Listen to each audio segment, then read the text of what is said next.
नमस्कार। Astro TV India में आप सभी का बहुत बहुत हार्दिक स्वागत करता हूं। मैं हूं मानविंदर रावत। आपके लिए अगस्त का महीना बहुत खुशियां लेकर के आ रहा है, महत्वपूर्ण है, निर्णायक है। कुछ राशियां ऐसी रहेंगी जिनके लिए इस महीने में कई कई प्रकार के महापुरुष राजयोग बनेंगे, विपरीत राजयोग बनेंगे, बहुत कुछ बनेगा। जी हाँ मित्रों, महापुरुष राजयोग बनेगा जो बुध से, यहाँ पर मंगल का, शुक्र का और गुरु का समसप्तक योग भी चल रहा है। शनि का राजयोग बनेगा जो कि शश नाम का महापुरुष राजयोग बन रहा है। एक नीचभंग राजयोग बनेगा, वो शुक्र के द्वारा बनेगा। कहने का अर्थ ये है कि इतना सब कुछ पॉजिटिव वे में आपके साथ इस अगस्त के महीने में होने जा रहा है। तो आइए विषय को प्रारंभ करते हैं और बताते हैं किस राशि के लिए किस रूप में क्या प्राप्त होगा।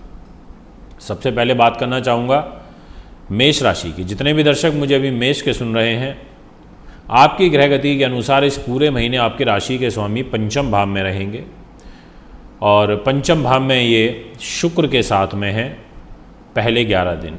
उसके बाद शुक्र आगे निकल जाएंगे और फिर अकेले मंगल रह जाएंगे। तो पहली चीज़ की एजुकेशन के पॉइंट ऑफ व्यू से ये पूरा महीना आपके लिए अच्छा है। धन लाभ के दृष्टिकोण से अच्छा है, प्रॉपर्टी से रिलेटेड लेन देन के लिए भी अच्छा है, संतान के सुख के लिए अच्छा है। और इस पूरे महीने में मंगल का और गुरु का एक समसप्तक राजयोग भी बनेगा और पूरे महीने चलेगा। इस समसप्तक राजयोग में आपके भाग्य की उन्नति के जो रास्ते हैं वो बढ़ेंगे, क्योंकि भाग्येश गुरु लाभ के घर में गोचर करेंगे। तो आपके लिए काफ़ी अच्छा है कहा जा सकता है पूरा महीना, क्योंकि राशि का स्वामी भी मजबूत है और गुरु की दृष्टि में भी है। इसके अलावा धन के दृष्टिकोण से बात करूं तो आर्थिक जो सिचुएशन रहेगी उसकी लॉर्डशिप शुक्र ग्रह के पास है और वो पहले दिन आपको धन काफ़ी अच्छा देंगे और साथ में दाम्पत्य जीवन भी पहले 11 दिनों में, पर्सनल लाइफ, व्यापारिक लाइफ, लव लाइफ, इसको बहुत अच्छा रखेंगे। पर दिनांक 11 तारीख के बाद धन का जो फ्लो है वो गड़बड़ हो सकता है। रीज़न ये है कि धन की लॉर्डशिप शुक्र के पास है और वो नीच के हो जाएंगे 6th हाउस में। इनका नीच होना है कि एक तो दाम्पत्य जीवन में डिस्टर्बेंस लाना, इस प्रकार का ग्रह गोचर एक आपके लिए बनता हुआ नज़र आ रहा है। और धन का नुकसान करना, परिवार के लोगों के साथ एक मतभेद की सिचुएशन को क्रिएट करना, इस प्रकार की सिचुएशन बनेगी। तो 11 तारीख से आर्थिक लेन देन सोच समझ के करने हैं। यदि बात करूं अब आपसे मैं आपकी जॉब की, ओवरऑल महीना जॉब के लिए, सरकारी नौकरी वालों के लिए, प्राइवेट सेक्टर में काम करने वाले लोगों के लिए कैसा रहेगा, तो वो ठीक है। रीज़न ये है कि कर्म भाव में शनि बैठे हैं और वो अच्छी स्थिति में है, इसलिए कोई दिक्कत नहीं है।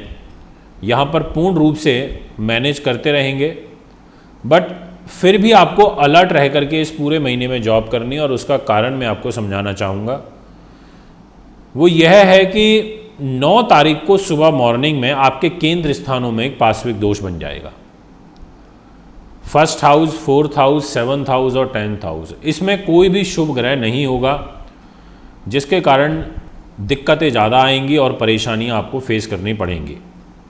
गुप्त शत्रुओं का भय आपके इर्द गिर्द ज़रूर रहेगा, तो इस बात का भी ध्यान रखते हुए योजनाबद्ध तरीके से आपको कार्य करना चाहिए। और साथ में ये भी कहना चाहूँगा कि प्रॉफिट तो आपको मिलता रहेगा। तो ये है एक ओवरऑल सिचुएशन जो मेष राशि के दर्शकों के लिए इस महीने देखने को मिलेगी। इस महीने में आपको शश नाम के महापुरुष राजयोग का फल मिलेगा और एक गुरु के मंगल के समसप्तक योग का आपको फल मिलेगा। इसके अलावा दिनांक 16 अगस्त से ग्रहों के राजा सूर्य, इनकी भी खूब कृपा आप पर बरसनी प्रारंभ हो जाएगी। और कारण ये है कि ये 16 तारीख को पंचम भाव में गोचर करेंगे, स्वयं राशि के होके और मंगल के साथ में आ जाएंगे। फिर तो कहना ही क्या, फिर तो सूर्य मंगल गुरु इनका समसप्तक योग बनेगा। तो आपके लिए आपके प्रभाव को बढ़ाने वाला ये समय रहेगा, काफ़ी पॉजिटिव और उन्नतिवर्धक समय ये कहा जाएगा। अब मैं आपसे बात करना चाहता हूँ नेक्स्ट राशि, और वह रहेगी आपके लिए मिथुन। तो जितने भी दर्शक मिथुन के अब मुझे सुन रहे हैं, आपकी गोचरीय स्थिति मैं सबसे पहले ये कहूँगा कि एक 11 तारीख तक महीने की शुरुआत से लेकर पार्श्विक दोष रहेगा। तो पहले 11 दिन आपको सम्मान में कमी महसूस होगी, सुख साधनों से संबंधित चीज़ों को प्राप्त करने में आपको दिक्कतें आएंगी, दाम्पत्य जीवन में भी आपको कुछ कलह की स्थिति फेस करनी पड़ेगी, आपके व्यापारिक पार्टनर से आपको धोखे मिल सकते हैं, और साथ में आपके जो दशम भाव खाली रहेगा इसके भी कारण आपको जॉब में ज़्यादा दिक्कतें आएंगी। तो पहले 11 दिन आपको शांतिपूर्वक निकालने हैं।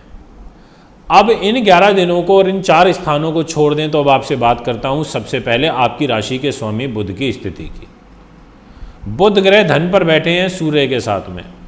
9 तारीख तक सूर्य बुध का बुधादित्य राजयोग इस घर में रहेगा।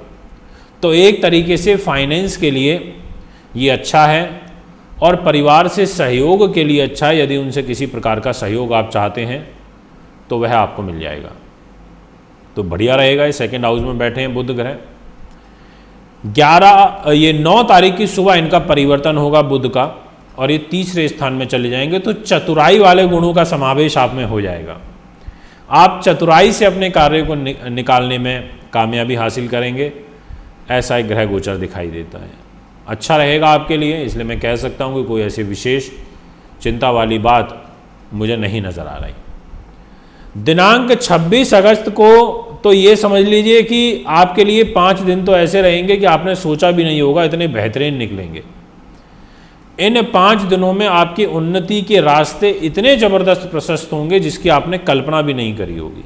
जी हाँ, क्योंकि 26 अगस्त से लेकर के और मंथ एंड तक इन 5 दिनों में नीच भंग राजयोग और एक भद्र नाम का महापुरुष राजयोग आपके जीवन में चलेगा। ये मैं कहीं से पढ़ के नहीं बोल रहा हूँ, ये सिर्फ इस माइंड में जो विचार आ रहे हैं ग्रहों की कैलकुलेशन करके वो आपको बता रहा हूँ। बहुत सारे लोग होते हैं जो पहले से सब सामने रहता है फिर बोलते हैं, यहाँ हमारा ऐसा सिस्टम नहीं है। 2 राजयोग एक साथ पार्श्विक दोष से मुक्त हो जाएंगे। इन 5 दिनों में आपकी तरक्की को कोई नहीं रोक सकता। दाम्पत्य जीवन भी फिर बेटर होगा 26 तारीख से। एजुकेशन आपकी ज़रूर इस महीने में डिस्टर्ब रहेगी, क्योंकि पढ़ाई लिखाई के स्वामी तो यहाँ पर शुक्र ग्रह हैं, और शुक्र महाराज आपके 4th हाउस में नीच के हो जाएंगे 11 अगस्त को। तो पहले 11 दिन तो पढ़ाई लिखाई के लिए अच्छे हैं, उसके बाद तो ठीक नहीं दिखाई देते, और खर्चे भी बढ़ेंगे, ये भी ध्यान रखिएगा दिनांक 11 तारीख के बाद। भाग्य के अनुसार देखें तो कोई विशेष नुकसान आपको ग्रह नहीं होने देगा। ये एक अच्छी बात है कि आपको बचा रहा है, आपको प्रोटेक्ट कर रहा है। इस पॉइंट ऑफ व्यू से सिचुएशन बेटर है। अब आपसे बात करते हैं नेक्स्ट राशि वृषभ की। जितने भी दर्शक मुझे वृष के सुन रहे हैं, अब ध्यान से सुनिएगा। आपकी राशि के स्वामी शुक्र बनते हैं। शुक्र ग्रह पहले 11 दिनों तक मंगल के साथ में 4th हाउस पे गोचर कर रहे हैं। आपके बंधु सुख के लिए, दाम्पत्य जीवन के लिए पहले 11 दिन, प्रॉपर्टी के लिए, प्रेम प्रसंग के लिए, fashion designing, cosmetic goods, glamour industry, film line, इन सब के लिए बहुत अच्छा रहेगा। शुक्र का, मंगल का और गुरु का समसप्तक योग रहेगा, जो काफ़ी आपके लिए बेहतरीन है। दिनांक 11 तारीख अगस्त के महीने में और 26 अगस्त तक शुक्र ग्रह पूर्ण रूप से नीच रहेंगे, और वो भी पंचम भाव पर बुद्धि पर। तो कोई गलत डिसीजन हो सकता है, इसीलिए योजनाबद्ध तरीके से कार्य करें। अपने घर के बड़े बुजुर्गों का साथ लेके, उनकी सलाह मशवरा लेकर के कार्य करें। लापरवाही मत बरतिएगा पर, क्योंकि पंचम भाव बुद्धि का होता है, तो यहाँ पर पढ़ाई लिखाई तो डिस्टर्ब रहेगी 11 से लेकर और 26 अगस्त तक। तो इस दौरान ध्यान रखना है, धन के लेन देन सोच समझ के करना है, और साथ में एक चीज़ और विशेष हिदायत है कि प्रॉपर्टी से रिलेटेड और साथ में शेयर मार्केट से रिलेटेड चीज़ों में पैसा इन्वेस्ट ना करें, ये मैं आपसे कहना चाहूँगा।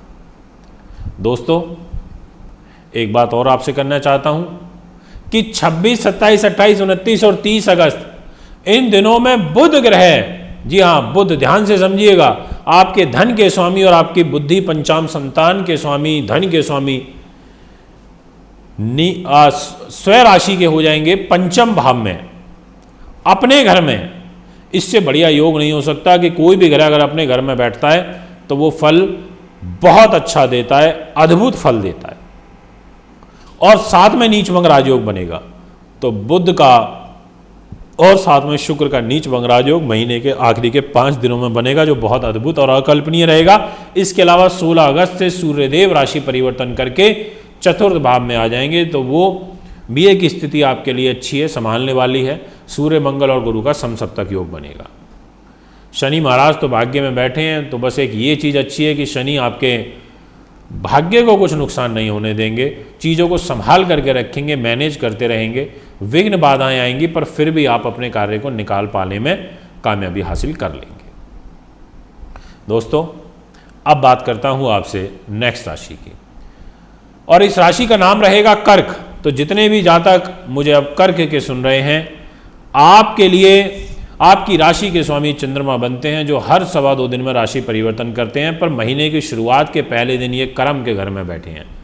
तो इसका मतलब है पूरा महीना कर्मशील रहेगा, उन्नति वर्धक रहेगा।